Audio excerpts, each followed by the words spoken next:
Ya estamos de regreso con Cristian Barken directamente desde el jardín en Radio Pauta 100.5.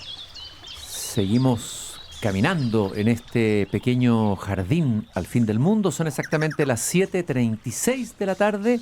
Acabamos de conversar con el maestro Roberto Bravo sobre ese maravilloso concierto sobre Bach que recomendamos vivamente en el Teatro Municipal de Las Condes el jueves y viernes.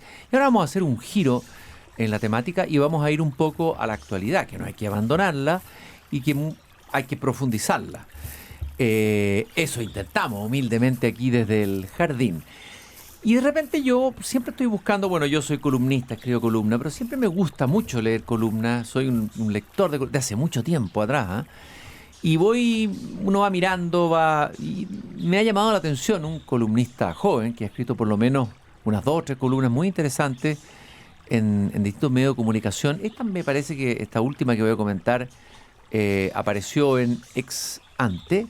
También le leí una en el Líbero, pero él es mucho más que un columnista. La columna se llama, antes de presentarlo, es muy evocadora y golpea un poco en el título, como tienen que ser los títulos de la columna para atraer a la lectura, ¿no? Porque está compitiendo con muchas otras columnas en la atención de los lectores.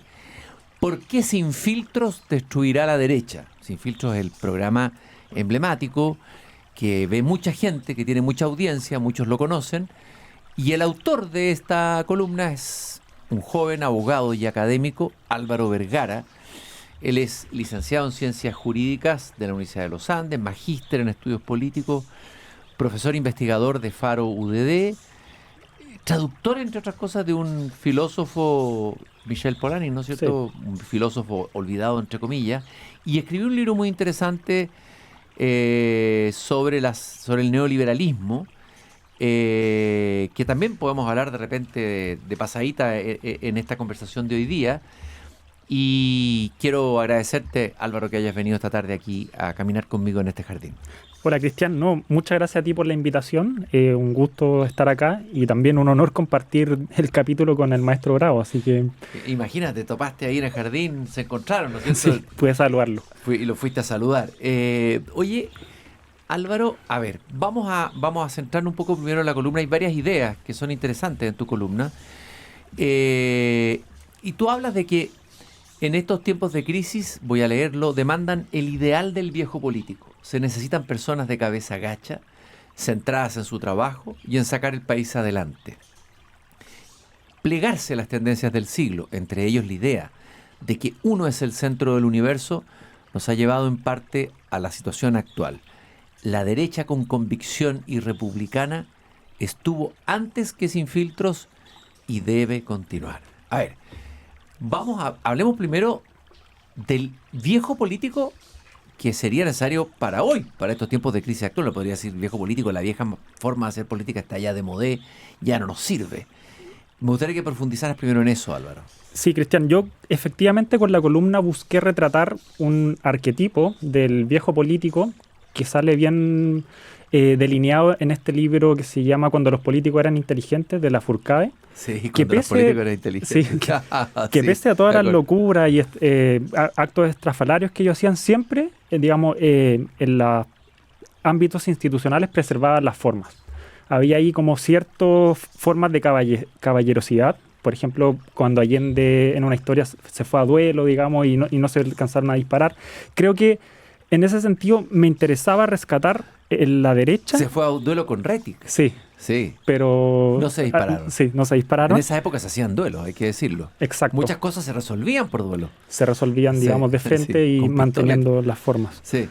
Entonces yo creo que en la derecha hay una especie de arquetipo que está ahí, que se ha ido viendo eclipsado en los últimos años por este tipo de políticos que son bastante confrontacionales, que es un político, digamos, yo lo describí con un carácter ascético, que está preocupado, que pese a que le podría ir muy bien en los espacios privados, digamos, en los negocios, en los grandes bufetes de abogados, decide postergarlo para ir al espacio público y trabajar en pos del bien común. Y ahí me gusta llevar los ejemplos concretos. Yo, por ejemplo, creo que esa figura que intento describir se veía bien en Jorge Alessandri. El paleta. Exacto. O también en Jaime Guzmán. Jaime Guzmán era un admirador, pese a no ser liberal, de Jorge Alessandri precisamente por lo que él representaba.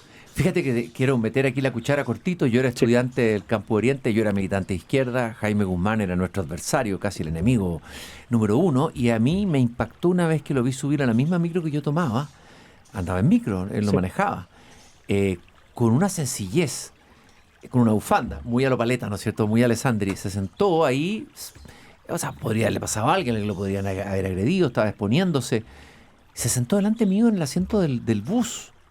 Y ese ascetismo me conmovió, digamos, siendo que era mi adversario político, ¿no?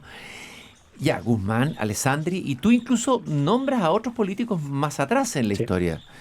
De un momento que algunos llaman de oro, ¿no es cierto?, del siglo XIX. La figura de Manuel Montt, que comienza a tomar preponderancia de nuevo. Se han escrito libros sobre él, por lo menos hay 2 libros dando vuelta, y uno de Gonzalo Arena, lo comentamos sí, que muy aquí. Bueno. Muy bueno.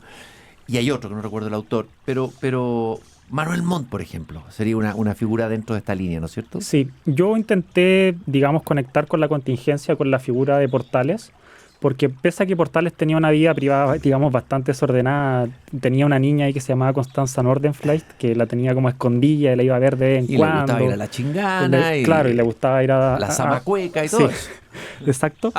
Pese a eso, Portales también representaba ese tipo de político que trabajaba con carácter, con vigor, pero preocupado en pos del bien común y también de manera sobria. Portales, por ejemplo, nunca se hizo, pese a que pudo haberlo hecho, se pudo haber hecho millonario con la política, terminó lleno de deudas, donaba su sueldo a militares, a personas en situación de necesidad, y por lo tanto yo creo que la derecha, en la situación actual, tiene que intentar reconectar con su propio tronco histórico y no plegarse, como digo al final, con las tendencias de siglo, y por esto lo combino, digamos, con Sin Filtro. Sin Filtro es solo una metáfora para intentar representar las tendencias de siglos. ¿Qué son?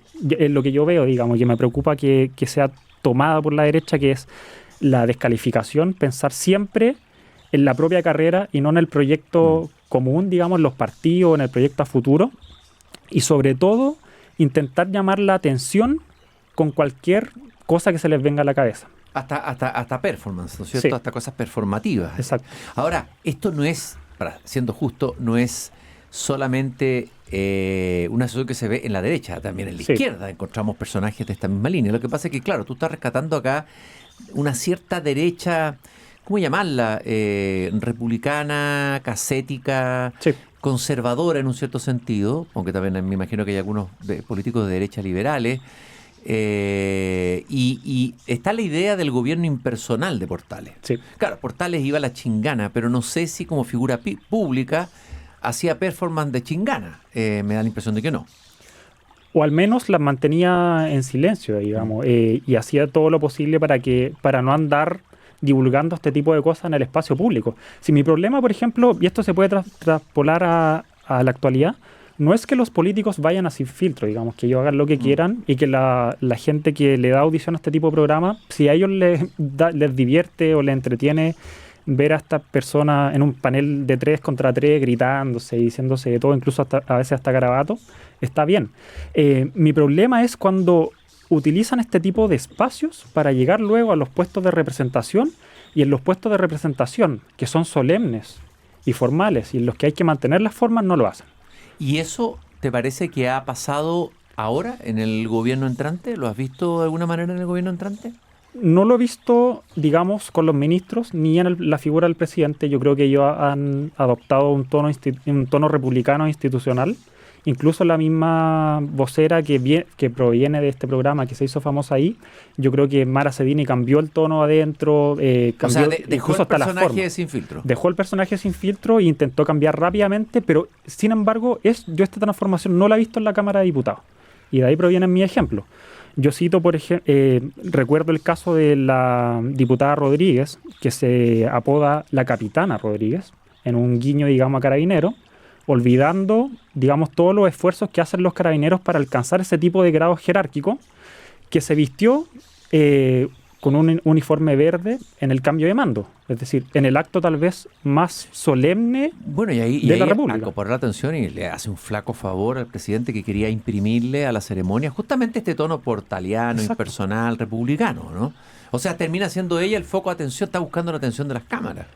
Una diputada del propio partido del presidente le quita espacio de atención y levanta, digamos, esta polémica artificial que desvía el foco en un momento en que el presidente tenía que ser el principal, digamos. Y a mí me parece, y creo que no estoy siendo barrero ni nada, pero que el presidente Kast hizo un esfuerzo grande y consciente de en la ceremonia de asunción de mando y en de todo lo que vimos ese día, de encarnar esa gracia de Estado, de encarnar esta noción de gobierno impersonal, republicano, etcétera, al borde de la cese. O sea, hizo un esfuerzo. No era un presidente incendiario tirando frases para el mármol. Al contrario, hizo callar, por ejemplo, a la multitud que estaba afuera cuando empezaron a pifiar e insultar al expresidente Boric. Sí. A mí me llamó mucho la atención el esfuerzo que hizo Kast, el presidente Kast, en ese sentido, en esa línea. Sí, es que yo creo que el presidente José Antonio Kast hasta ahora ha comprendido, digamos, la función que él tiene como jefe de Estado. El presidente está compuesto de dos cabezas, digamos, el jefe de gobierno, que es aquel que lidera los partidos, que empuja la legislación en el Congreso, que dirige el gobierno, pero también está el jefe de Estado. Y el jefe de Estado es como una especie de antítesis del jefe de gobierno porque es aquella figura que tiene que buscar la conciliación nacional. Es decir, el jefe de Estado representa la unidad de la República y la preservación del Estado. Entonces, por eso, cuando tenemos presidentes que se enfocan más en la función de jefe de gobierno, suelen ser más polémicos, suelen entrar en conflicto con la oposición. En cambio, los que privilegian la función de jefe de Estado, yo, por ejemplo, el último gran presidente para mí fue Ricardo Lagos, Desde porque luego, hizo valer clarísimo la autoridad y también representaban esta función de jefe de Estado de también de estar pensando en el país, en el futuro. Por eso les dicen esta ahí. Creo que también Eduardo Frei presentó un Frei poco también. eso. Es una persona que algunos decían que era fome, pero yo diría que más bien era una persona austera, sobria, Sí, no pocas palabras. de pocas palabras y más bien de acciones y de gestos. Bueno, fíjate que a propósito de eso, y recomiendo ver la película, yo la comenté en otra columna, hay una película que espero que esté en la sala, porque duran re poco las buenas películas en las salas, en las multisalas, digamos. Una película de un italiano, que le dicen que es el Fellini del siglo XXI, que se llama La gracia, la belleza de la duda, y que cuenta justamente la historia ficticia de un presidente italiano, hoy, en el tiempo de hoy, en sus últimas semanas de mandato, enfrentado a varios dilemas morales y políticos. Pero llama la atención que un director de cine contemporáneo como él, casi con nostalgia, lo mismo que tú estás diciendo, eso está ocurriendo en Italia, digamos, rescate la figura de estos políticos que eran como de la época de la antigua democracia cristiana italiana, o incluso pienso también en Berlinguer, que era un político también ascético del Partido Comunista Italiano, que tenían un cierto talante republicano, una nostalgia de esos presidentes que hoy día parece que son figuras de modé, digamos, que no son actuales. Pero él habla ahí de una nostalgia de lo republicano, ¿no es cierto? En el sentido profundo. Sí, precisamente yo eso es lo que extraño y veo con preocupación, de que las formas republicanas se vean reemplazadas por este tipo de políticos que utilizan la polémica para generar noticias, y eso al final puede terminar siendo peligroso porque la política hoy día se está jugando en ciclos cortos.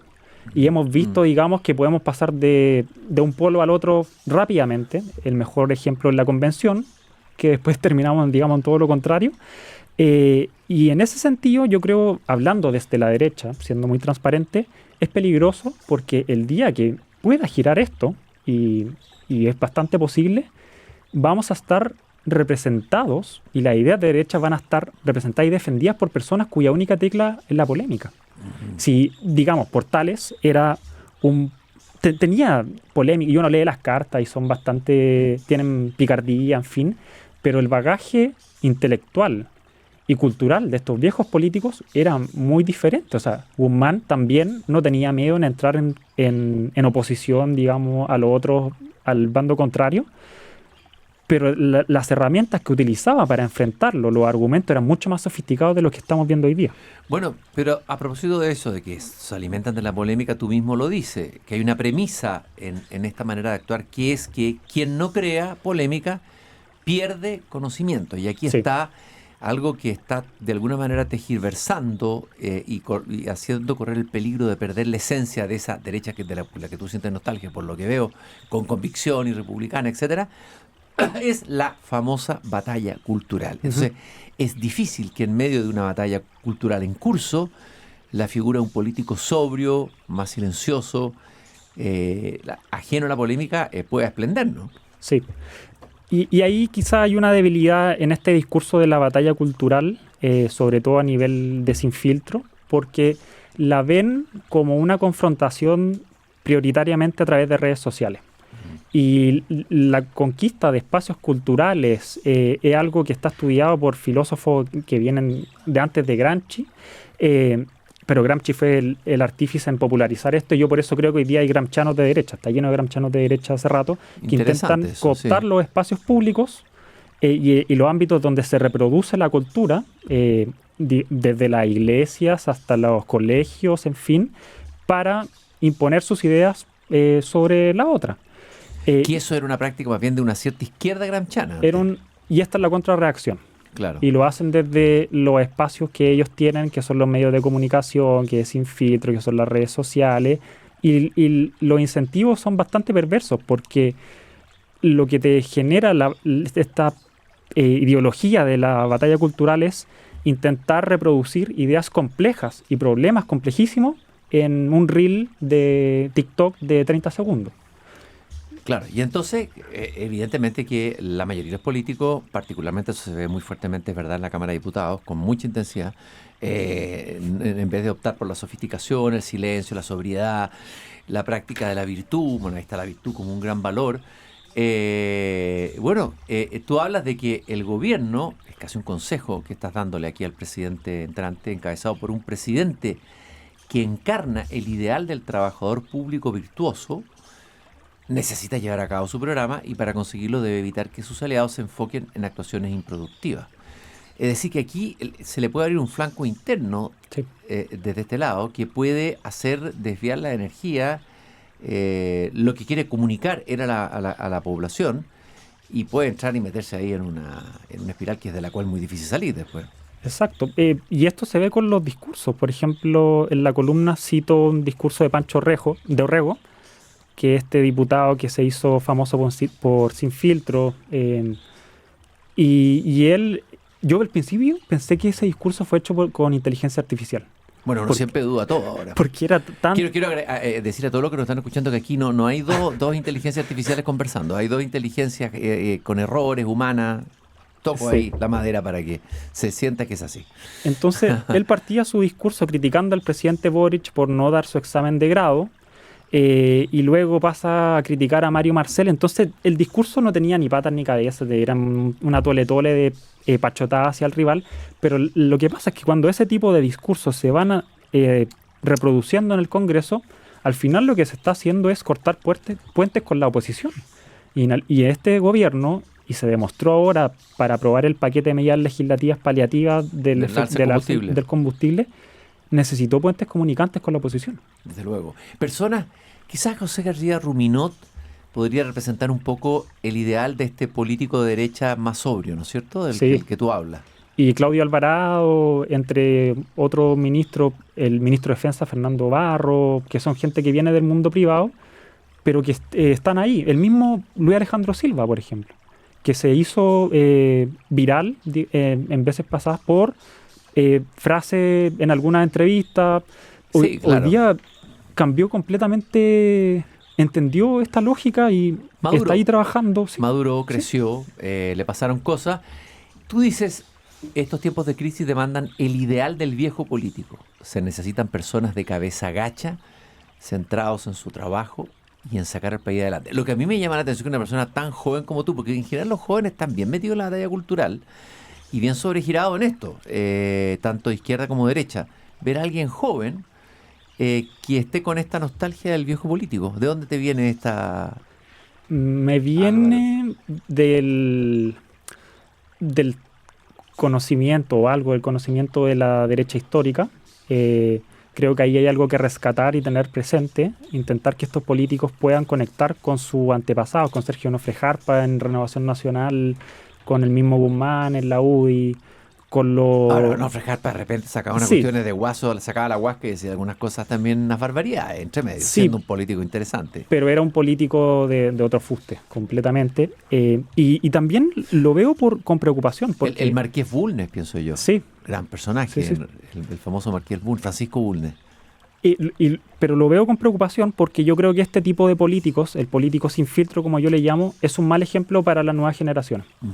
Y las nuevas generaciones tienen que conocer también que antes tal vez había panfletistas incluso que eran bien polémicos como Alberto Edwards, pero esa polémica iba revestida de sutilezas y de un bagaje intelectual reflexivo. Claro, completamente superior a lo que vemos hoy en día. Desde luego, había un especial Alberto Encina, es otra cosa. O sea, Sí.